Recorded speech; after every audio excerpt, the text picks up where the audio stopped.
మనం క్యాన్సర్ మొదటి దశలో గుర్తిస్తే సులువైన పద్ధతుల ద్వారా ఇదర్ సర్జరీ ఒకటి చేసి పూర్తిగా నయం చేసే అవకాశాలు కూడా ఉంటాయి.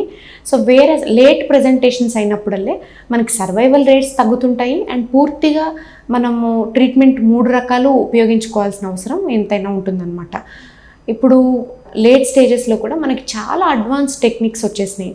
ఇప్పుడు రేడియేషన్ పరంగా చూసుకుంటే ఐజీఆర్టీ ఇమేజ్ గైడెన్స్ ద్వారా, అంటే మనం ఎక్కడెక్కడ ట్రీట్మెంట్ ఇస్తున్నాము, క్యాన్సర్ పక్కనే మనకి నార్మల్ ఆర్గన్స్ ఉన్నా కూడా వాటికి రేడియేషన్ వెళ్లకుండా ఓన్లీ క్యాన్సర్ దగ్గరకే మనం ఇంటెన్స్ ఎక్స్రే కిరణాలని ఫోకస్ చేసే విధంగా మనకి అడ్వాన్స్ టెక్నిక్స్ అన్నీ వచ్చేసినాయి. కాబట్టి రేడియేషన్లో అడ్వాన్సెస్ వచ్చినాయి, సర్జరీలో రోబోటిక్ అసిస్టెన్స్ వచ్చింది, కీమోథెరపీలో దేర్ ఆర్ మల్టిపుల్ అడ్వాన్సెస్ అనమాట.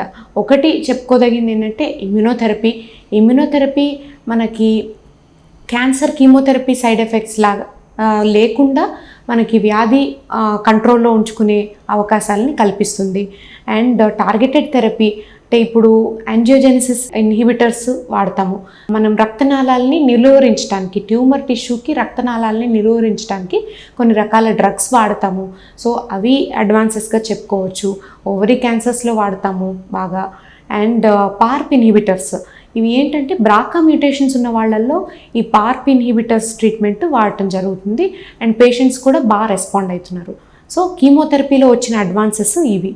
వీటన్నిటినీ మనం అడ్వాన్స్డ్ డిసీజ్ని కంట్రోల్లో పెట్టుకోవటానికి యూజ్ చేసే పద్ధతులు అన్నమాట.